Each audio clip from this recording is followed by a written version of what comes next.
Hey friends, my name is Andre. This is a Tennis and Bagels podcast, a podcast about everything tennis from recreational to pro and everything between.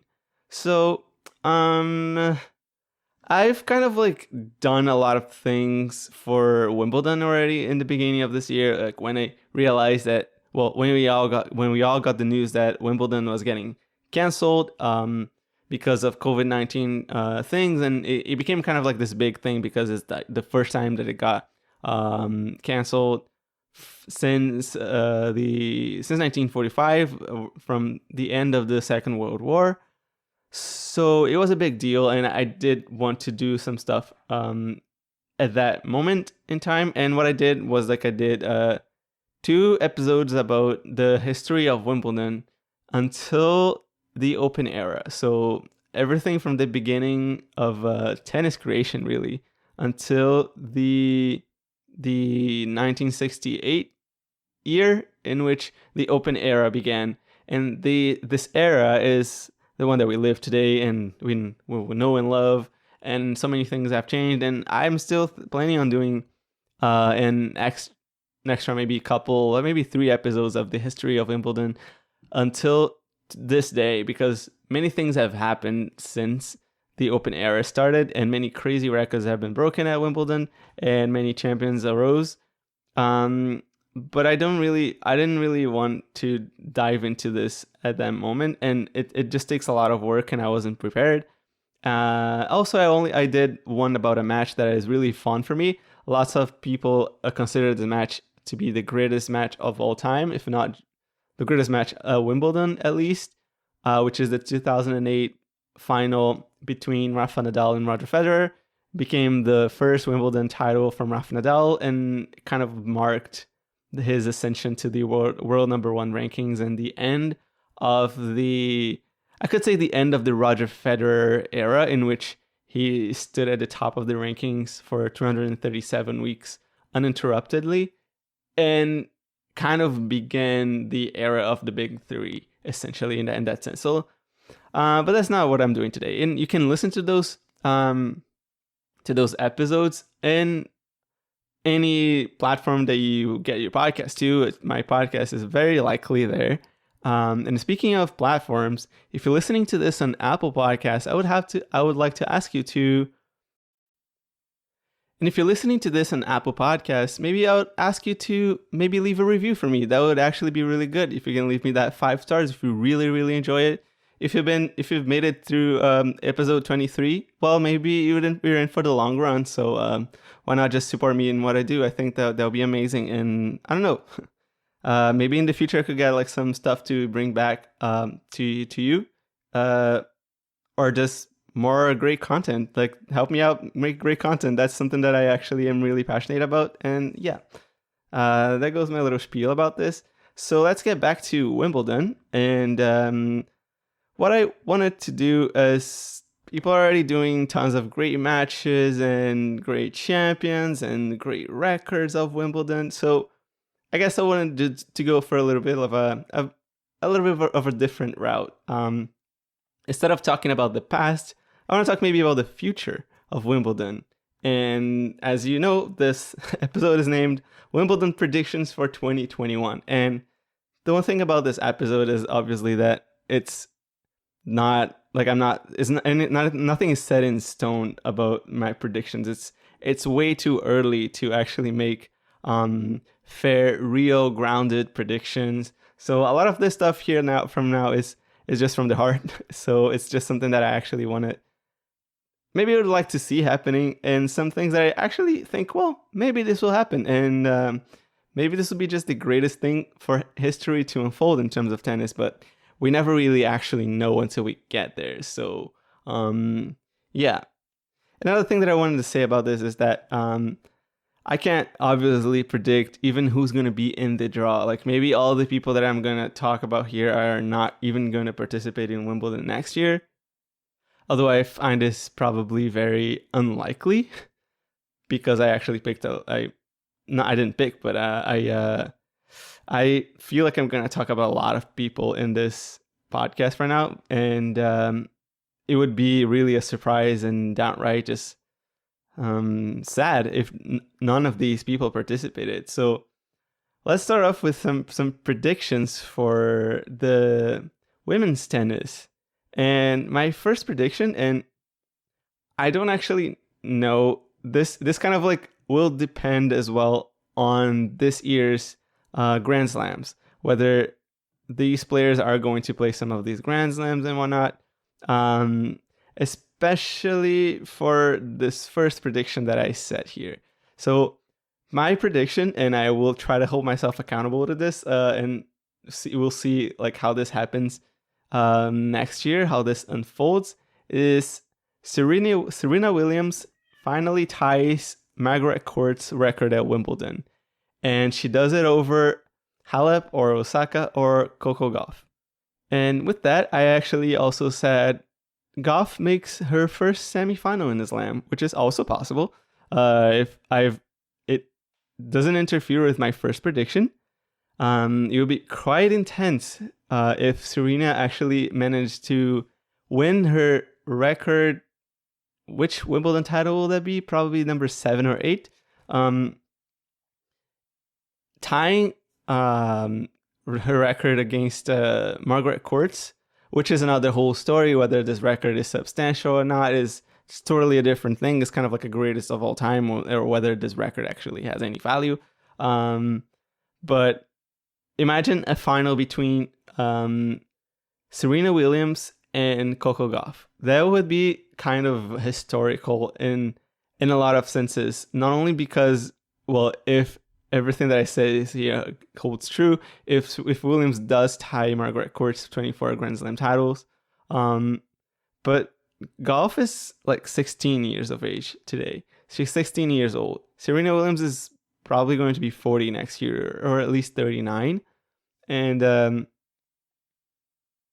if Williams wins against Gauff, it will be kind of like the final of the generation. So suppose Williams does take this win and Gauff finally makes her first Slam final. I didn't make that as a prediction here. I just said her first semi. Well, if she makes her first semi, she obviously would have to make her first final too. But my prediction is that she will make her first semi at least. So if she does make her first final and Williams does win, that is definitely like a very good closure for someone's career, for tying any sort of record. And it would just kind of be in the annals of history in the ways that no one could ever expect, and kind of like a passing off of the guard, even though in here Gauff doesn't win. But I feel like making her first Grand Slam final at 17 is it's not too shabby, honestly. And this final will go over to a final set. And in this set, we'll go over 6 games all, but it will not reach a tiebreaker. I believe Wimbledon has set this rule of like the tiebreaker in the 5th set at 12 all, but in both the women's and the men's championships. And my prediction is that it will go over it and it will like get really close to a tiebreaker, but it will not get there, and Williams will break and will take the final set. And after that, Serena Williams is going to be brought down in tears, obviously. She's going to regain her champion mentality and champion confidence, champion everything, and she's just kind of going to become the Serena Williams that we knew from essentially getting to 23, and essentially at that point in her life, that's when she started not winning any finals of Grand Slams. And she will go on in the US Open afterwards, and that's going beyond Wimbledon, by the way. I know that the US Open is not at Wimbledon. It's the last Grand Slam of the year, and we hope that it stays that way.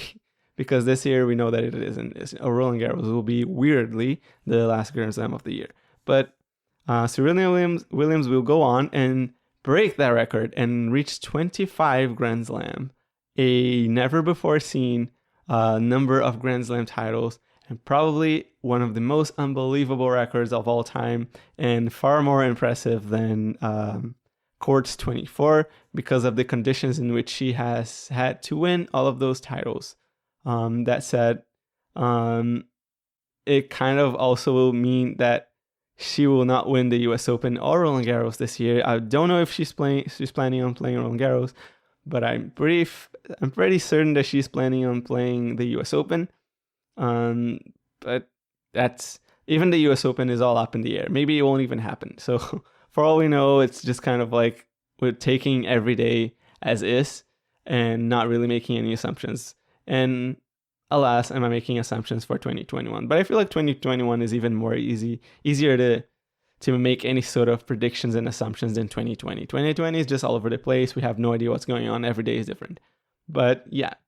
And Serena will do all of this, but she will still finish the year outside of the top 5. She will not have the greatest of the seasons in terms of numbers of titles and rankings, but she will win 2 Grand Slams. Is it possible to finish outside the top 5 with 2 Grand Slams? I think it is, but we'll have to see. And remembering that this is kind of like all just from the heart, has pretty much zero foundation in what I'm saying, just tossing players in the wind here and like hoping that they fall in the right places. But it will be I just think this kind of like would be fun to see this happening. All of those things taking place would be really interesting to see happening. And my last prediction for the women's tour is that Venus Williams will lose in the quarterfinal, and after that she will announce her retirement plans at the US Open. So next year, I believe, is going to be Venus Williams's last year on tour. She will be the last year of her professional career, and she hasn't really been having the greatest of results. She's still a great champion. She's still a tough competitor, but she's not getting any younger, and maybe her career is reaching the end. It's not something that we wish for any player. We wish for players for them to, have a fruitful career and have good set goals and reach them and be happy with how they leave their careers, essentially, how they call out their retirements on their own terms. And on their own terms doesn't mean winning a Grand Slam. It just means just leaving when they feel like they should leave the tour. And that's kind of like what I wish for Williams. And I do think that she's going to retire. I do have this feeling that she would retire next year. And now for the men's predictions for next year. And I don't know, maybe to be perfectly honest, I feel like the predictions that I've made for the women are more feasible than the ones that I've made for the men. Because I think that ever since Williams has stopped winning majors constantly, even though she's made 5 finals at this point, the women's tennis is kind of not really lacking a great stronghold on the number 1 rankings, but it became like a free for all. Like every player now in the WTA is feeling like they can do this. Is feeling like there is a massive opportunity for them to take hold of the number 1 ranking and be the next great player who will win slams and just take the big titles and become the biggest threat on tour. Whereas for the men, I do still think that there is still a lot of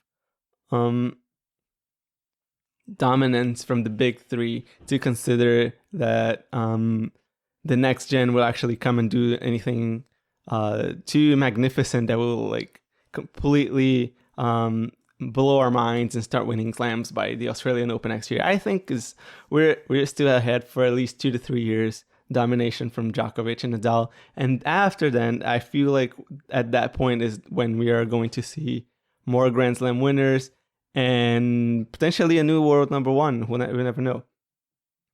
And if I might make a prediction for that, I would say either Tsitsipas or Zverev. No, not Zverev. But Medvedev will become the world number 1, the next world number 1, essentially. So for Wimbledon specifically, Here's what I think is going to happen on the sacred grass of SW19. I believe, and I kind of hope, that Federer gets to win his last Grand Slam. And yes, this is what I said, the last Grand Slam, because I believe Federer will also announce his retirement maybe next year or by Wimbledon time. And that's kind of like a little bit of... and that's a little based on the interviews that he's done, and essentially his age by now. He's 40. He's definitely way past prime physical, capabilities of competing at the highest level. And it's already amazing that he's been able to finish in the top 5 for that many years and win slams until 2018. I think this is pretty intense. In 2019, he should have totally won that Wimbledon final. Just didn't, because didn't make those 2 match points that he had. And who knows, maybe at this point next year, he will be a player that is ready to go and will be able to take those match points finally that he couldn't take against Djokovic in a few occasions already in his Grand Slam career. But here's the second part of this prediction that I didn't see, is that he's going to beat Tsitsipas in the final and not one of the other 2 members of the Big Three, or Andy Murray for that matter. Federer, with this Wimbledon title, would also tie Navratilova at number 9 and become the greatest Wimbledon champion alongside Navratilova. And that would be incredible. I feel like this would be like a great way for Federer to leave tennis. It would be to win at his favorite Grand Slam. Imagine like if his first and last Grand Slam, kind of like Pete Sampras, first and last Grand Slam would be the same, First time he won a Grand Slam, 2003 Wimbledon. If he wins almost 20 years later at Wimbledon again, and that will be his last Grand Slam title, that would be really a fairy tale dream for him. And now to Tsitsipas, what I had as a prediction for him is that he will beat Novak Djokovic in the semis, and that is kind of like the Coco Gauff, Serena Williams passing off the card in that sense. Even though Djokovic isn't the greatest grass court player that has ever lived, he does have 5 titles, so that says a lot about him. And in that match, I didn't actually write in here the prediction, but I do think it's going to be something like 10-8 in the final set, and he's winning against Djokovic. He's going to the final, is going to be fired up, but he's going to get smoked by Federer in the final. Federer's going to just win it easily in 3 sets. It's going to be something like 7-5, 6-4, or 6-3. It's going to be like that, and Federer is going to be crowned Wimbledon champion for the 9th time in his career, and a Grand Slam champion for the 21st time in his career. Really, that's impressive. It's still not as unbelievable as Serena Williams 25 if the prediction comes through. But suppose Federer actually does get to 21. Serena Williams has 23. He's only 2 short. Like, I mean, that's pretty impressive. And even if Djokovic and Nadal actually manage to tie that or go ahead of that, I still think it's an impressive record, and he was the first man to do so. So like, that nobody is gonna take that away from him.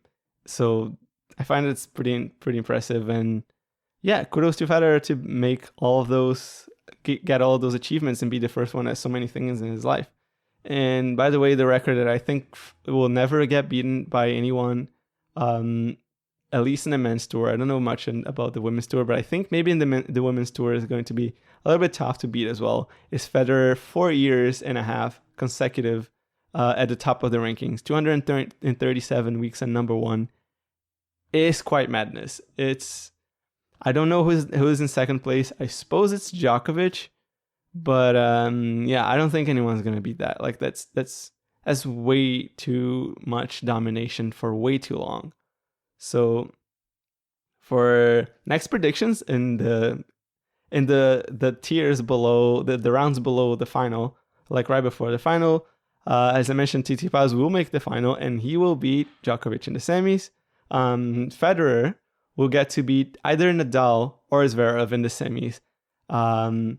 I think Zverev, if I'm going, I'm feeling this. A lot of this is like just about like how I kind of feel, and that's kind of like weird. I just kind of want to make this episode a little bit like just a joke in a sense, because well, everybody's already talking so much about Wimbledon. I couldn't really find any angle that I wanted to tackle, but I just really wanted to say a few words about it. But in any case, let's see if this happens. I will remember this episode next year by Wimbledon, and I'll talk about all those predictions, and I will see how far off I've been in all of these, because I said I am actually feeling that Zverev is going to make his first semifinals at Wimbledon. I don't know why Wimbledon, if it hasn't really necessarily done that much great in the grass courts, on grass courts. He did make a final in Halle, so that's pretty interesting.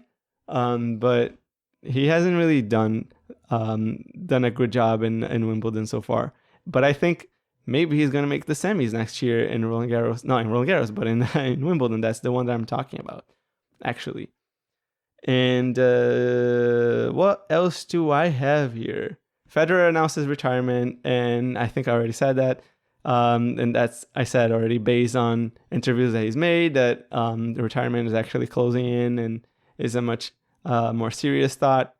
But he will announce that, and he will play Basel as his potential final tournament if he doesn't qualify for the ATP finals. In that case, he's going to go to the ATP finals, and I don't have a prediction for that. But I would say is wishful thinking. It's already wishful thinking enough that he's going to win Wimbledon. Even though he did great last year, next year is going to be 2 years later, not just one, because, well, this year didn't happen. He probably would have had a better chance this year if he hadn't had the injuries.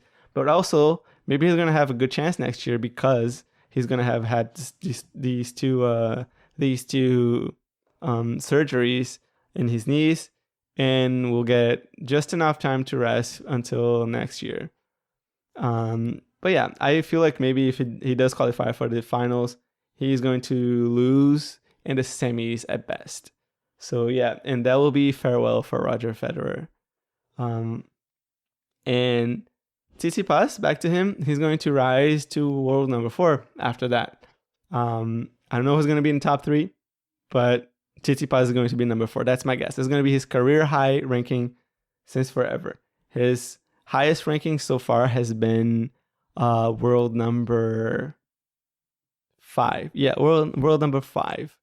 And yeah. And then a last prediction that I wanted to say, just kind of before I close this episode, it's going to be really, really short, but I just kind of like wanted to make this a little bit fun and just kind of hold myself accountable next year. I think it would be really interesting to see how that goes. So Murray, my last prediction is that Murray is going to make the quarterfinals and he's going to rise back to the top 10. And of all the predictions that I'm making here, I think this one is like the most wishful that I have. It's the one that I have the most close to my heart in a sense. Because Murray, as we all tennis fans know, essentially, he had to go through a very, very big surgery that almost meant the end of his career. And he did some, I think 1 or 2 interviews that were very emotional, in which he was almost calling off a career. He just said how much pain he actually was because of this, of the hip problem that he was having. So he did the resurfacing surgery, and then at the beginning of this year, he was sidelined again because of a bit of complications that are actually kind of like normal and expected. And now he's back on court again. He's played the Battle of the Brits, and for me, I think that there's no other player. Well, maybe Venus Williams as well, but Williams has had like a less dramatic problem such as Andy Murray is having right now, or has had in the past couple of years. Murray, I think I really want to see him not just leaving the like tennis world because he cannot play anymore, because he can physically not take it anymore because of an injury. and when it's a little bit too early. Considering Federer's age and Nadal and Djokovic's, where Murray is currently, things like 33 or 32, it feels unfair that his career would end just because of that. And I think that as much as I would say Murray's going to come back and win Wimbledon next year, I'm fairly sure that this is even more wishful than saying that Federer is going to win Wimbledon next year, because Federer, when he's healthy, he has a game style and a game plan and a level of experiences that allows him to get there and be so competitive that age 38, he almost won Wimbledon against Djokovic. And, he had 2 match points and choked that out or missed an opportunity, or Djokovic played amazing, whatever you name it. He didn't win, but he almost did. And when I say almost, it's match point. Like, you have to realize sometimes that, I don't know if it's something that is hard to get inside my head, like hammer into my head, but a match point is literally a point in which you make a winner or an ace, so the player makes an enforced error, you're done. The match is over. Like, there's nothing after that. Like, it's literally the last chance of the player across the net to make a move. And Djokovic was on the brink of defeat and made it back. And that kind of, if you look at Roger Federer from the perspective of what he's played and his age, it gets so incredibly impressive, because you could have said, like, for example, that he almost won. Oh yeah, he got to a fifth set, but lost 6-love. So like he wasn't actually that much close to it. But he almost won that match in the sense that, like, he had a match point. So I feel like it's fair to say that Federer has a shot at his Slam still, and his best shot is at Wimbledon. And whereas back to Murray here, Murray has such a game that is so physical. He runs so much. He's so defensive. He's so reliant on his speed and his movement. And he doesn't attack all that much. He does like the longer rallies, that I feel like it would definitely be massive wishful thinking to say Andy Murray is going to win Wimbledon. I feel like all of the predictions that I made, well, the exception probably of Tsitsipas, and Zverev and DeSantis is probably the most impressive, the most almost ridiculous prediction, but I still have faith in him. I still have faith that Zverev is going to make the right move at some point, is going to become much more mature, and is going to become a better player in the slams. But Murray winning Wimbledon is just a thing that I cannot really imagine, and I cannot even be sure that he would ever win another Grand Slam. And if there is a Grand Slam that I would like for him to win again, well, not again, to win before his career ends, is the Australian Open, because he's had already so many chances. And to be perfectly honest, his biggest chance of winning the Australian Open was probably when he faced against Djokovic in 2012 and he lost in 5 sets. That was winning that match could have meant that he could have gone on to win and beat Nadal in the next match. But we never know, and we will never know, because the winner of that match is Novak Djokovic, and we know. But yeah, Murray makes the quarterfinals, rises back to the top 10, and is finally back in contention to win the bigger titles again. And who knows? Maybe his career will last another good 4 or 5 years, and in the meantime, maybe he can add another Wimbledon. I just don't think next year is going to be his Wimbledon time. So yeah, those are my predictions for Wimbledon 2021. This is a much shorter episode than I normally do, and this is actually, funny enough, the time frame that I actually wanted to have this podcast run when I first started it. But I like talking about tennis. What can I do? So yeah, one of the things that I've also been thinking about in terms of Wimbledon is just how it's not my favorite Grand Slam. My favorite Grand Slam actually is the Australian Open. I don't know what, something about Australian Open just kind of makes me love it. Maybe it's the fans, maybe it's just the atmosphere, maybe it's just how the blue hard courts appeal to me more than the grass of Wimbledon. But Wimbledon just has a place in the Grand Slams that is unique. It's an incredible slam that I feel like